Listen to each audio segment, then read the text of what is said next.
നോക്കൂ, കണ്ടിട്ട് പറയൂ ഇത് ലോട്ടസിനെ പോലെ ഇരിക്കുന്നുണ്ടോ എന്നുള്ളത്. പക്ഷേ പേര് ലോട്ടസ് ആണ്. ലോട്ടസിൻ്റെ ഷേപ്പ് ഉള്ളതുകൊണ്ടാണ് അതിനങ്ങനെ ഒരു പേര് വന്നിരിക്കുന്നത്. 10 റുപ്പീസാണ് എൻട്രി ഫീ. 250 ഫോറിനേഴ്സിന്, പിന്നെ 15 ഇയേഴ്സിന് താഴെയുള്ളവർക്ക് ഫ്രീ ആണ് കേട്ടോ.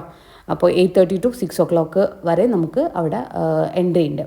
ഇത് അവരുടെ എലിഫൻറ്റ് സ്റ്റേബിൾ, അതായത് റോയൽ, പണ്ട് കാലത്ത് അറിയാമല്ലോ, കുതിരകൾ, ആനകൾ ഇതൊക്കെയായിരുന്നു യൂസ് ചെയ്തിരുന്നത് യുദ്ധത്തിനൊക്കെ. അപ്പോൾ അവരുടെ എലിഫൻസിനെ നിർത്തിയിരുന്ന സ്ഥലമാണ് എലിഫൻറ്റ് സ്റ്റേബിൾ.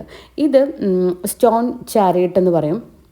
ഇത് വിജയവിത്തല ടെമ്പിളിലാണ് ഉള്ളത്. അപ്പോൾ അവിടുത്തെ പില്ലേഴ്സ് എനിക്ക് മ്യൂസിക് കേൾക്കാൻ പറ്റും. പില്ലേഴ്സൊക്കെ ഇങ്ങനെ കൊട്ടിക്കഴിഞ്ഞാൽ നമ്മൾ ഇവിടെ പത്മനാഭസ്വാമി ക്ഷേത്രത്തിൽ പോയി കഴിഞ്ഞാൽ സരിഗമ കേൾക്കുന്ന പില്ലേഴ്സ് ഉണ്ട്, അതുപോലെ തന്നെയാണ് ഇവിടെയും പില്ലേഴ്സിന് മ്യൂസിക് കേൾക്കാൻ പറ്റും എന്നാണ് പറയുന്നത്. 8:30 to 6 PM വരെ തന്നെയാണ് ഇവിടെയും നമുക്ക് എൻട്രി ഉള്ളത്.